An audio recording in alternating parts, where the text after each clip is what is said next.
Hello and welcome to the Granström podcast, Super Soul Model Series, where I help people tune and tap in to their natural state of well-being. Today's podcast is how to find your center when you're experiencing challenge. If you're new to the podcast, please remember to like it, subscribe, and share with people who you think will benefit from the message of well-being contained throughout all of these episodes. In today's episode, in Finding Your Center, what I'm going to do is I'm going to give you 10 strategies that I've acquired literally over 2 decades worth of life experience that I have boiled down into 10 strategies in which you can apply. You know, the main teacher isn't me and this podcast episode. The main teacher in your life is your life itself and your own experience. And I'm taking the experiences that I've had and sharing with you some things that have really worked for me that you can apply so that these strategies can be used in the moment you need them. And if you're aware of them, then you can find that extra bit of peace of mind and that extra bit of calm that you seek. Before I get into the 10 strategies, I want to just give you a little bit of background. Most people don't recognize that their thoughts are creative. You know, it took me years to recognize that my thoughts were acting like paints on the canvas of my life. And it was only when I started changing my thinking and becoming more optimistic that I would start getting different experiences. So this is the most critical thing that you need to recognize, is that your thoughts become things and your emotions are like iron filings to a magnet. Most people since COVID have been having challenge, and during the COVID period, there's been a greater calling, a greater asking for health, well-being, a sense of inner peace and balance. And so now there's this kind of larger asking on a planetary scale of people going, well, how can I use my mind and use it to my advantage? How can I use positive thinking? How can I use a level of focus or experience a bit of calm? That's why apps like Headspace and Calm have been so popular in the last 2 years. They've been so popular because people are recognizing that having a sense of calm, having a sense of headspace is healthy. And people have begun to understand that, yeah, it's not just your body, it's your mind. I mean, this is what I discovered, you know, at the beginning of the year 2000, you know, between 2000 and 2003, I recognized that I could take care of my body. I could get my body in good shape, but that didn't mean my mind was in check. And that's when this understanding of the mind became really, you know, all encompassing to me. And then when I understood how my mind works, then I understood how everything sort of comes together. And that's what we want for you too. We want to give you these mind hacks, these life hacks, mind, body, and soul solutions so you can apply them in the moment when you need them. The apps like Calm and Headspace are amazing. They're great for cultivating that sense of inner peace and calm over and over again. But in the meantime, there's one thing that they don't offer, which is, to my knowledge at the moment, which is what I want to try and cover in this episode, is they don't help you to how to respond to a challenge when it happens in the moment. And when that challenge comes along, whatever it might be for you, it's developing that new skill, developing the awareness about what to do in finding your center that begins to change the course of your life, begins to change the quality of your day-to-day life. That was me in a nutshell years ago. How I used to react to everything created this emotional up and down to life. And so the new skill that I want to help you develop in this episode, or at least by the end of the episode when you get the 10 strategies, is one about how to find your center when challenges present themselves. And by the way, life's going to present you with challenges. And what's the most important thing is that you find peace along the way. Because when you look back at the end, it won't be how much you've achieved and how much you've accumulated. It's how much peace, love, and joy you're feeling along the way. The quality of your life is now. And when you've accumulated stuff in time, maybe it's cars, maybe it's houses, maybe it's partners, maybe it's children, whatever it may be for you, maybe it's a successful career, you will be doing it now. The next moment when you experience that will be now. And did you have a joyful, happy, peaceful journey towards that? Or was it one of stress? Because if it is the latter, then the quality of your life will just be one of stress. And then you won't enjoy the family, the cars, the properties, the career. How can you? Because you can't have a happy destination without a happy journey. You can't have a fulfilling destination without a fulfilling journey. You have to become fulfilled. You have to choose to be peaceful, loving, and happy along the way, recognizing that it's just a journey and that there are checkpoints along the way. And so what I'm going to share with you is that no app can share with you a perception shift in the moment when a challenge appears. But what I want to do is give you these strategies to help you think about them before they come about. What I want you to do in this episode is little by little learn to begin to master your center. And when you master your center, you'll master your life. And if I just change a few words around, then you'll really understand this at a deeper level. When you begin to master your emotions, you'll begin to master your life. And your emotions are your thoughts in motion, meaning emotion means energy in motion. And when your thoughts have emotion in them, what happens is that becomes the energetic magnet that attracts to you a certain experience based upon the positive charge or negative charge of the thinking that you've been thinking. So when you're thinking really feel good thoughts of anticipation, excitement and success of an outcome that you really want, boy, has that got energy attracted to it.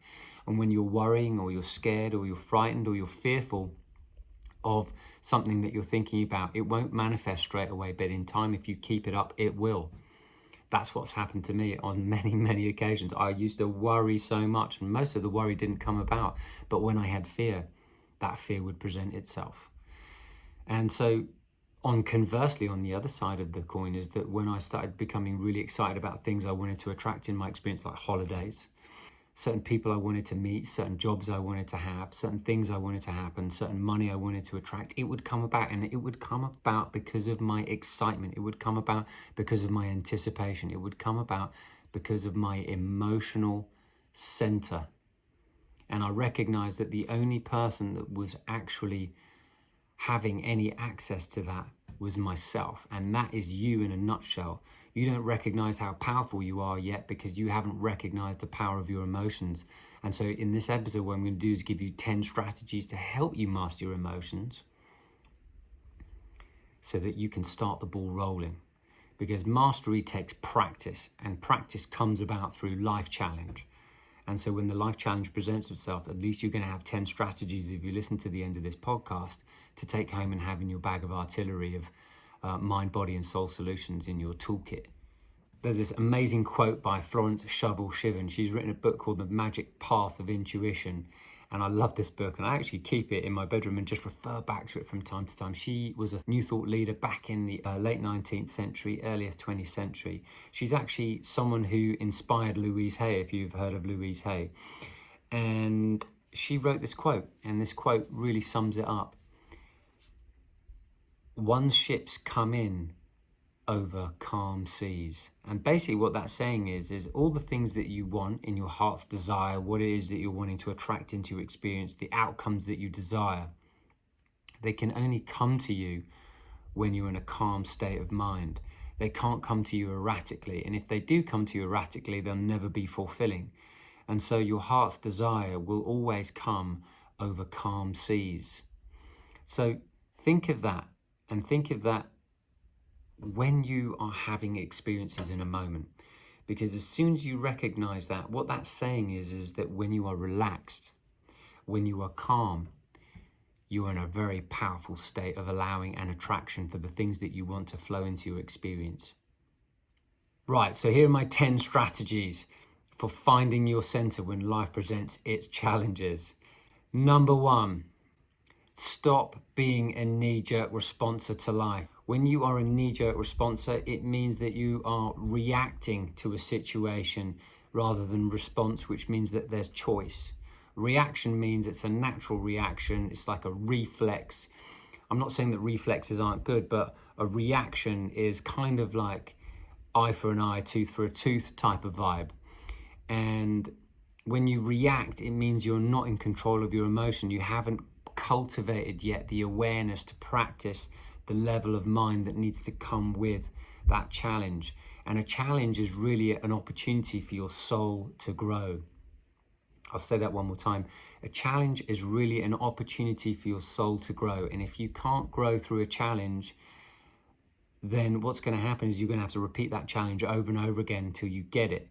That you can choose a different level of mind, choose a different level of awareness about how to respond to a situation, meaning you have choice rather than react. So if you choose peace over a situation, that is a better response than just choosing to be really angry and irate over a situation and being hot-headed. You know, a little story for me was this morning when I woke up, I had a shower and I could hear my mum shuffling around downstairs. For those of you who don't know, who haven't listened into the podcast, my dad died about 9 months ago, and I've been looking after my mum in the meantime and have temporarily moved out to Spain. And in doing so, I'm trying to help my mum sell the villa so she can move back and see her grandkids. But in the meantime, I'm still running a business, doing these podcasts and having an amazing time doing it. But simultaneously, there are little challenges that present themselves because I'm living with my mum, who's in her late 70s now. And one of the things that happened this morning was the fridge freezer was left open last night, meaning it started to freeze over and the doors wouldn't shut, which means you have to empty the whole freezer again before you can shut the doors. And so this caused a bit of a paraphernalia at the beginning of the day, like 8 o'clock in the morning. Now the choice is, do I react and get frustrated with my mum that she didn't shut the door, or should I be upset with myself that the door wasn't shut by me and point the blame or point the finger? Or do I choose to respond to the situation by just do the job, be kind to everybody, and let's just start the day off smoothly and easily? And the answer to that is I chose the latter. I chose the latter because it's so easy to be hot-headed, because it's easier to blame, because it feels as though it's not our issue, it's not our challenge. But if you're in the challenge, then it's up to you to deal with it. So choosing to be calm over choosing to be hot-headed is a choice and not a reaction. And so when the fridge freezer or something small like that happens in the house, how you choose to turn up into a situation will choose how people will love and appreciate you going forwards, because you solidify your relationships by your ability to deal with circumstances in a cool, calm, collective way than in a hot-headed way. Number 2 is practice meditation. Why? Because when you practice meditation, particularly at the beginning of the day, you prepare the ground, you prepare your vibrational tone for the day, you set the tone for the day. And when you set the tone for the day, what happens is you've created the headspace, meaning you're already in this place of calm before you get going, meaning that you're now at a vibrational different frequency or a different vibe where you're centered. You are practicing centeredness before you've even left your room during the day. You have practiced this space where energy is attracted to you that's also calm. Because if you get out of bed and start rolling straight away and go straight into action, you could deal with that fridge scenario that I was talking about in the last strategy, and you could have a very different outcome and a very different day as a result of dealing and reacting from it from a different perspective. So when you begin to meditate and practice meditation for as little as 5 minutes a day, what will happen is that you will begin to see response as your natural thing rather than reaction. And if you don't know how to meditate and you're new to meditation, go and check out my 7 ways to meditate in 7 days. I've got 7 ways you can meditate based on your sensory primers, whether you're auditory, kinesthetic, or visual. This is an amazing setup and has never ever been done before. I've never seen this, so I've chosen it in a way that would work for you. And there is definitely 1 or 2 meditations in there that you can practice, and meditation is essentially an opportunity for you to focus. And if you follow that breathing, or you follow that candlelight, or you follow one of the several principles on there that are brilliant for you to slow down your mind and become single-minded, you will change the tone in which you deal with other people in your day. And it only takes 5 minutes. I used to do 20 minutes twice a day when I first started. Now I'm just saying 5 minutes because 5 minutes a day is enough to dilute your energy so you become a bit clearer. And then maybe in a week or 2, you can increase that amount of time from 5 minutes to 10 minutes, and hopefully you can get up to 15. And that's a lovely way to leave the house before you get going in the day, by having that calm space, that calm state of mind. You know, brain scientists have already discovered the power of meditation changes and activates different hemispheres of the brain and opens different areas of the brain. And all you're doing is just being single-minded and focusing on one thing. And it activates your brain, it opens your brain up. You know, the most interesting person you'll ever meet is yourself, because you'll discover new things about yourself when you start slowing down, you start learning to relax, you start practicing this sense of headspace, the space between spaces, I call it. You know, I didn't even realize I could make music. You know, I make electronic music for fun, and it's a great hobby of mine. But it was only after I started meditating that, like what I'm telling you, is that I began to activate other hemispheres and other areas of my brain that I didn't even realize that were there, that were awakening.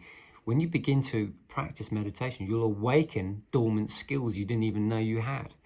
So get practicing if you're new to it, because what will happen is you'll discover more about yourself than you'll ever thought was possible. And practicing meditation also stops you reacting to circumstances and being hot-headed like that you used to.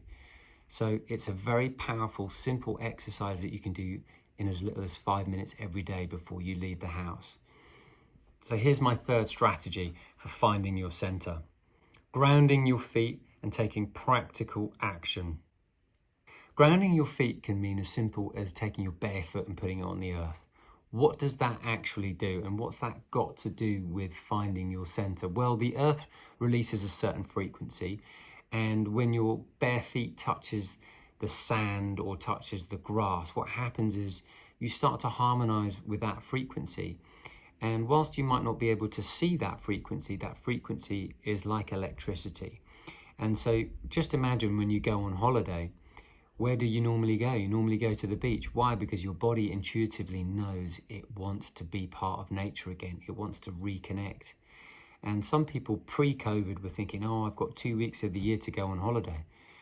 But really what they're really seeking is this feeling of freedom, this feeling of well-being. And you can do that by just getting your feet and walking on the grass in your back garden or in the park or wherever you may be, or if you're near a beach, walk on the beach.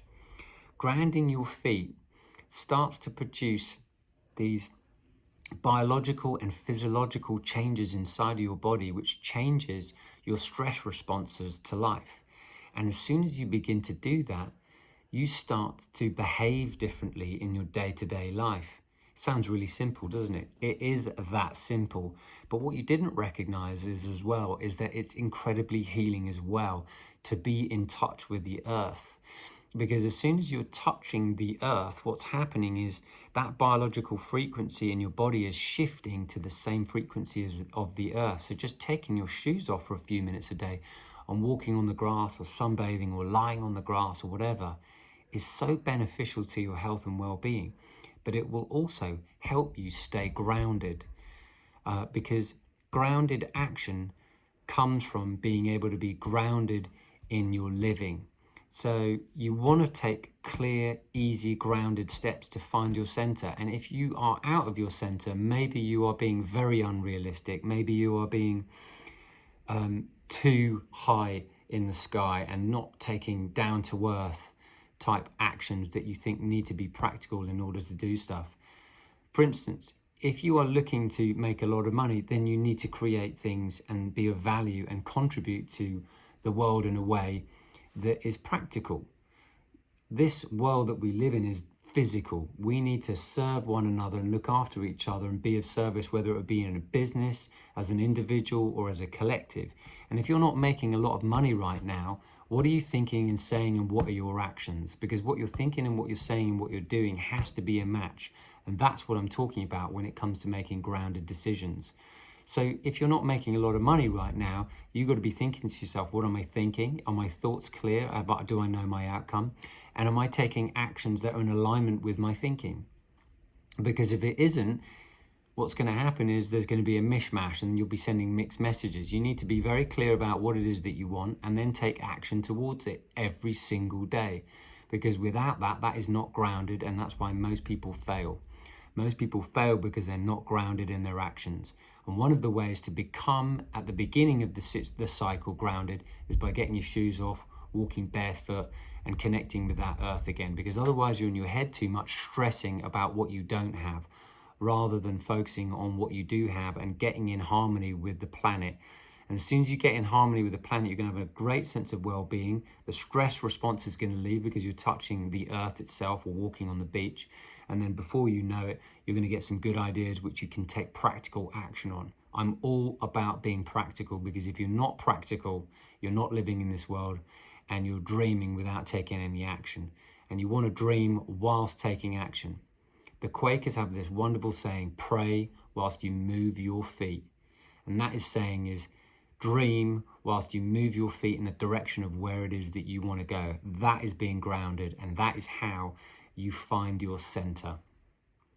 Number 4, I've talked about it a little bit before already, but this strategy is super important. It's not so how much you accumulate, it's how much joy, peace, and love you feel. So you find your center, recognizing that peace is the way, joy is the way, love is the way, and it's not accumulation. Of course, you want to accumulate maybe plenty more money. Maybe you want to attract the perfect partner to your life. Maybe you want to hit a certain weight or certain muscle tone that you're looking for. But it's really the amount of peace, joy, and happiness that you're feeling, what you're really seeking, because your life is a string of moments based on the quality of the emotions that you've had along the way. And if you've had a great experience on day in, day out, feeling mostly peace, happiness, love, joy, and laughter, then you know you're doing something right. And I guarantee you at the end of that will be more happiness, peace, love, joy, and laughter. But if you've been stressing your way through life, there's only going to be one outcome that comes out of that: more stress. Because stress on the way equals a stressful destination. And you don't want to be that. So you've got to be one who seeks peace, one who seeks love, one who seeks joy. But you've got to do that from that perspective of recognizing that not every moment is going to be hunky-dory. Not every moment is going to be perfect for you in perhaps what you want. So you find your center. You've got to find your center in the not knowing of how things are going to unfold. You've got to embrace not knowing by choosing peace along the way. Here's a little story. When I found out that my dad had made his transition back in late October of last year, instead of me being absolutely gutted for weeks and weeks and weeks, what I did was chose to see a different perception, which was, I am so thankful and grateful that I got to spend 5 months with him prior to his transition, but prior to his passing.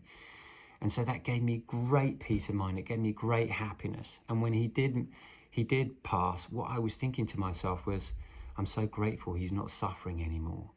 And so I'm looking at it from a whole new perspective.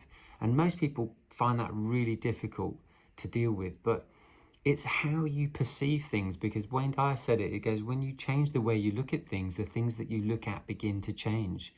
So the story is it's about how much peace, happiness, and joy you were feeling along the way. Whilst my dad wasn't in the greatest bit of health towards the end of his life, I was still happy that I could be part of it, help him try to recover, but not knowing how the whole story was going to unfold. And the whole story has unfolded that I've had to come back to Spain to look after my mum during COVID. So I've been blessed to have to be put in this place in Spain, but also I feel blessed that I had that opportunity to spend a good deal of time with my dad before he died, which gave me peace. So the peaceful journey and the peaceful outcome is what I'm sort of saying here. So look to find peace in your daily life and try not to, and this is the next strategy, number 5, don't stress and don't fret on the small stuff. Don't sweat the small stuff, because the small stuff, if you sweat on that small stuff, it's just going to accumulate and create more stress and more tension in your neck and shoulders and in your life and weigh you down. And that's how you're going to respond over and over again. That's how you're going to react to life over and over again. That's what you're going to practice. The law of attraction just gives you more of what you focus on. So if you react to things negatively, if you react to things stressfully, what happens is you're just going to continue to react with things in a stressful manner. And it's only when you choose this new way, which is basically interrupting the pattern by choosing to be calm and peaceful in a situation and being methodical and grounded and practical, then you alleviate that stress and you begin to practice peace. And peace is a choice that only you can make. And if you're waiting for other people to practice peace, you got it wrong. It has to start with you. Gandhi says, be the change that you wish to see in the world. And what that means is that if you don't like your circumstances, the only person that can change them is you. And if you don't like your outer circumstances, what other people are doing, be the person who builds something that creates that positive ripple effect. What I'm doing with this podcast is creating a positive ripple effect so that other people can learn strategies that are practical, down to earth, that you can apply, that really freaking work. And as soon as you get them working, you're going to be so chuffed, because you're going to recognize that when a challenge happens, you got it. You got another tool, another process that you can pull out your bag, and that any time you can feel calm and relaxed, knowing that you might not know the whole picture, but you know it's going to work out for you. And that's the best thing, is that you don't have to know all the answers. You just have to recognize that if you stop sweating the small stuff, it means you're not going to be a stress head. You're going to practice being someone who comes from a peaceful heart. You're going to be a peaceful warrior. And if you haven't read that book, you've got to check out Dan Millman's book, The Way of the Peaceful Warrior. What a game changer. Okay, my number 6 strategy for finding your center is deep breathing. At any time you can change your breathing, and when you're stressed and you're out of balance, it's because your breathing is also out of balance. Look at the physiology. I've talked about this on other podcasts, but your breathing is paramount to being able to change your physiology. And as soon as you change your physiology, what's going to happen is you change the emotion in your body. So breathing deeply, which is why I advocate meditation, but also you can practice breathing deeply, not in a meditation, by just practicing 4x4x4, which means breathe in for 4, 1, 2, 3, 4, hold for 4, 1, 2, 3, 4, and exhale for 4, 1, 2, 3, 4. Now, if you repeat that cycle about 2 or 3 times until you feel your emotions calming down, what will happen is you'll find your center. So this is a really powerful thing when you're in the moment and challenges present itself. Go into this breathing pattern and it will slow that angst down. It will slow the emotions down. It will help you find your center again. It will help you slow your pulse rate down. It will slow your heart rate down. It will expel CO2. It will help calm your nervous system. And also, whilst you're doing that, can you put the tongue on your roof of your mouth? Because that creates this biological circuit inside which actually calms your nervous system again. So just remember that 4x4x4 breathing. It's really powerful. And it roughly equates to, I think, 7.5 to 8 breaths a minute if you did it for a minute. And if you did that for just over a minute, I guarantee you're going to feel much calmer and much slower, because as you exhale for a length of time, what happens is you're going to really feel that calm. Now, one of the things I taught my sister, I was coaching my sister for a little bit. She was saying, do you think you'd be able to help me for a few weeks? I'd be really interested to know what you're doing. And I said, yeah, of course. And I said, I teach mind, body and soul solutions to people who need them. And she goes, well, I feel like I need something particularly to do with the mind. And I said, okay. And I told her about the 4x4 breathing, the 4x4x4 breathing. And she told my nephew, Freddie. And Freddie is, I think he's a 10-year-old kid, beautiful kid, loves playing tennis, a bit like his uncle. And sometimes he feels a little stress in the classroom. My sister phoned me back and she said, listen, I taught Freddie the breathing technique. And he said, just to let you know, Mum, I practiced this breathing technique that you taught me in the classroom today, and it really made me feel better. I didn't feel as nervous when I put my hand up in class when the teacher asked me a question. And so what I really love about this story is that it applies to an adult and a child, and that at any time you can use this breathing technique just to help calm you down, and it will help you find your center. And if you've got these tools and tricks and processes, you can use them anytime you like, and we all need to use them, and every time we implement them, we practice them, we get better, and then our nervous system and the energy that we're outputting into the world begins to recognize this as we do it over and over again, a bit like brushing your teeth. So that the more you begin to practice deep breathing, the greater benefits that you get, a bit like the more you begin to practice meditation, the easier it is for you to slip into that space of stillness. So the story is basically saying is that if you're a kid, it will work if you do the deep breathing, and if you're an adult, it will work. So I hope you find that strategy very powerful, because that is one of the best strategies to do, is to change your breathing. Now, my strategy number 7 is change your state. Now, when you change your state, it might mean you're changing your voice. It might mean you're changing your body language. It might be the way that you stand. It might be the way that you're actually talking, the words that you're using, the energy behind the word, the passion behind the words. But simultaneously, when you are experiencing a challenge, in that moment, it's kind of like the feelings like creep up in your belly, and then they, explode to your head. One of the ways that I've really found that changes your state quicker than anything else, you're not going to like this, is jumping into a cold shower. As soon as you jump in that cold shower, you change your state. And if you can stay in there for as little as 45 seconds, you are definitely going to change your state. Now, that's hard for some people. But if you want to shift from feeling anxious, worried, or completely out of your center, then this is a really great way. And the reason being why it's so powerful is because water is not only soul cleansing, so it cleanses the mind and the soul, but it's forcing you through the cold water to become present, to enter the now, as Eckhart Tolle says. So as soon as you're under that cold shower, your whole state changes, your nervous system changes, because underneath the skin, the cells and the blood is just going straight to the surface. So many healthy red blood cells are going to the surface of the skin.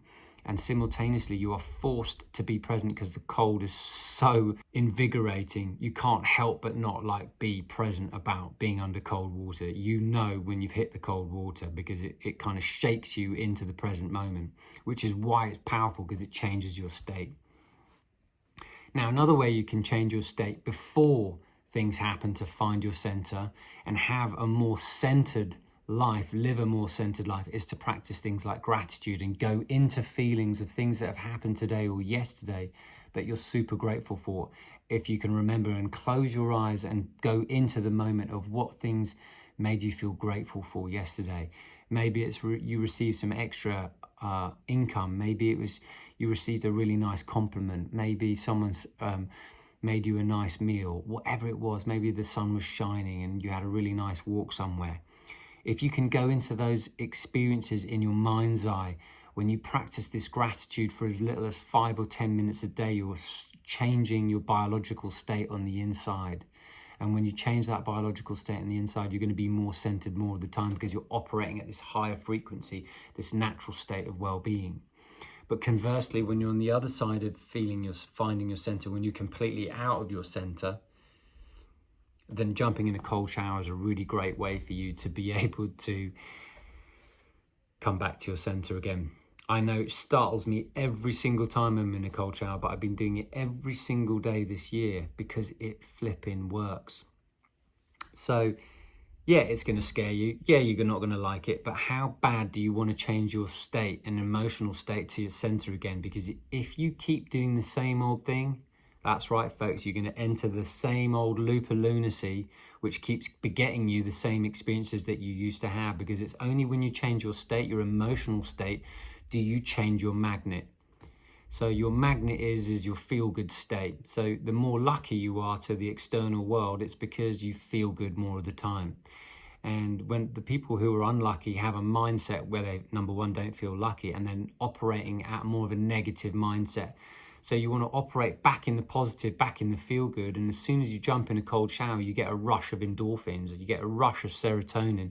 Number one, that you said you were going to do it. And number two, with all those healthy red blood cells coming to the surface of the skin, you're going to get a rush of endorphins, a bit like after a workout.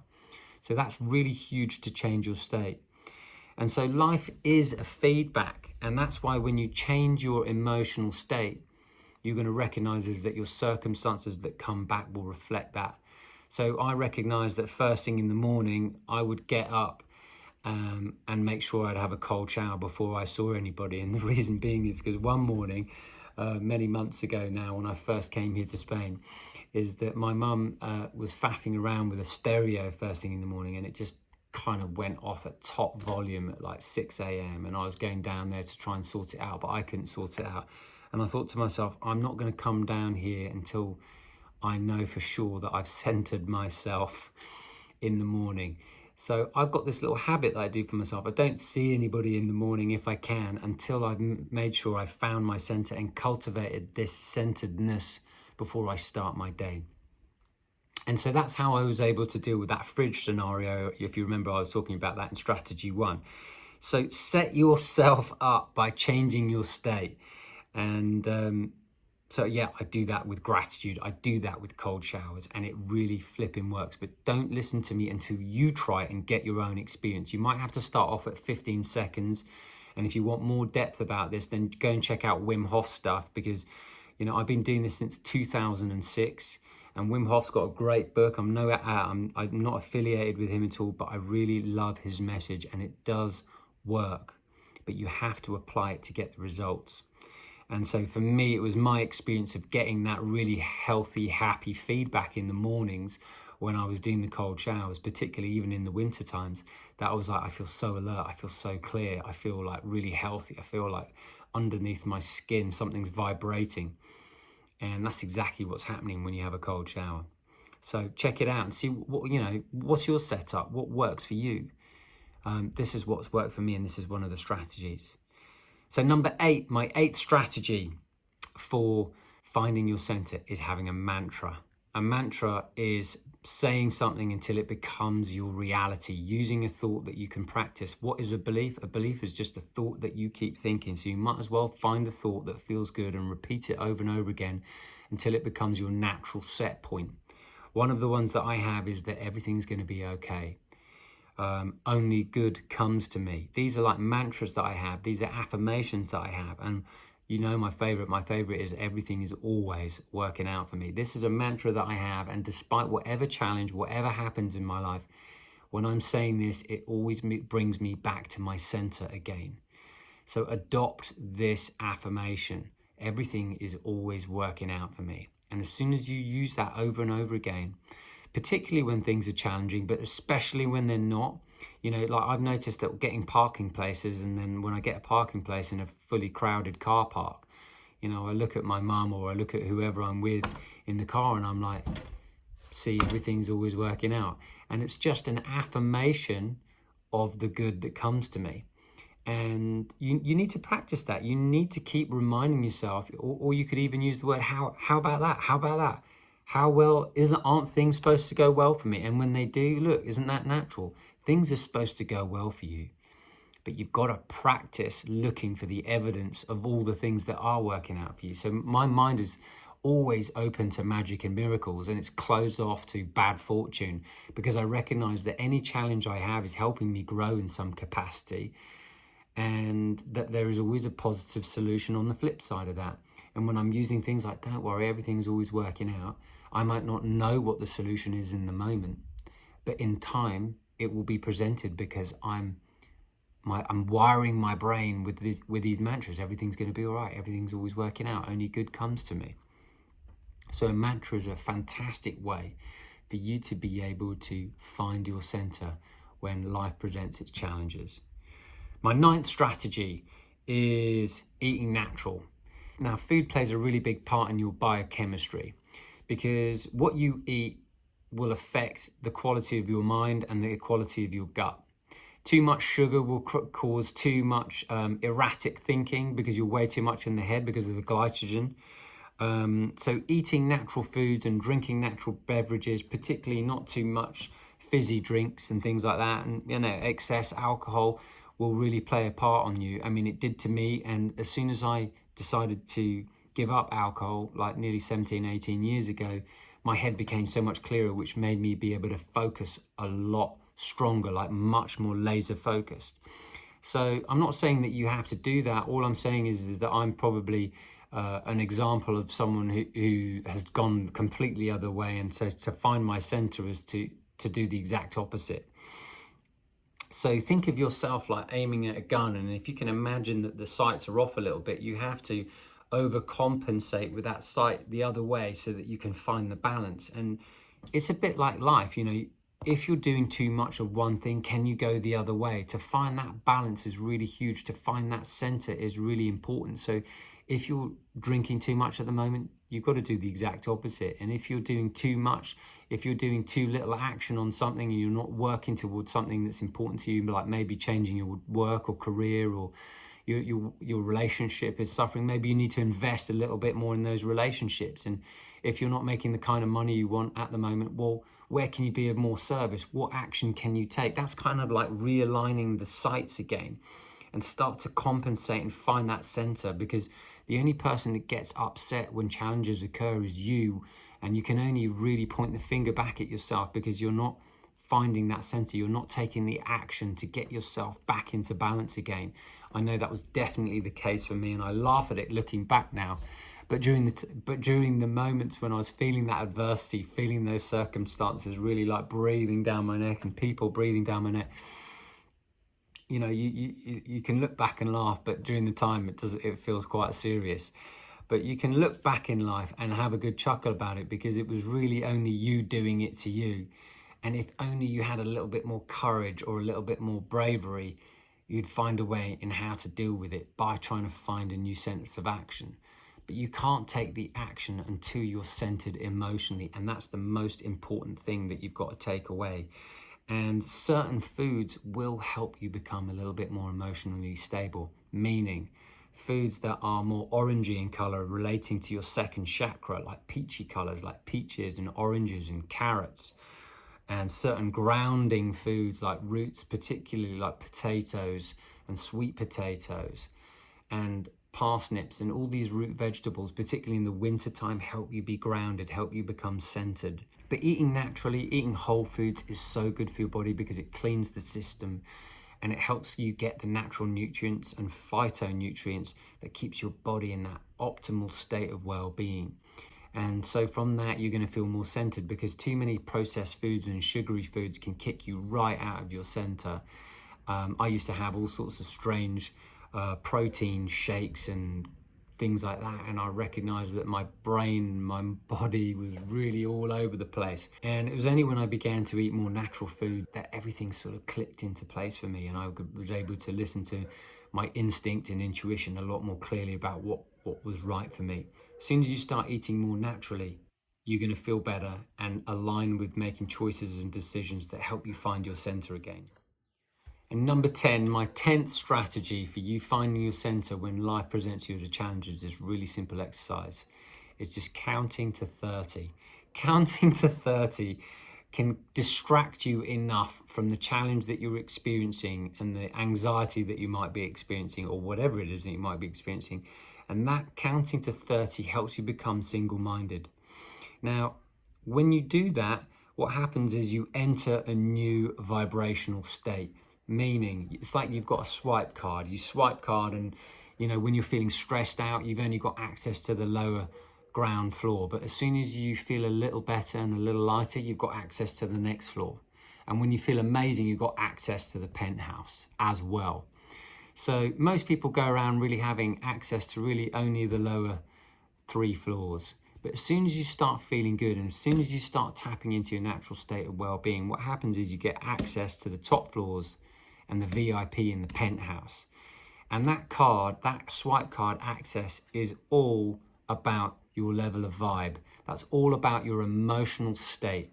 And as the happier you are, the more peaceful you are, the more loving you are, the more fun you are, the more frisky you are, the more humorous you are, the more laughter you're enjoying, you're going to have access to those higher states of well-being, meaning you've got access to all the good that the universe can bring. And when you're feeling proper stressed out, this is what I used to be like.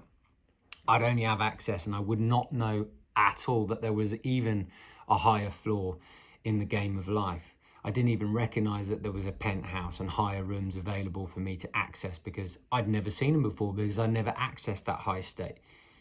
So you've got to recognize that you've got this swipe card, and that swipe card access can take you all the way, but it can't take you all the way until you deal with your emotions and master them. So you've got to become a master of your emotions, and when you do, you will master your life. And that is all dependent on you finding your center every single day without fail, because life's going to test you, life's going to challenge you.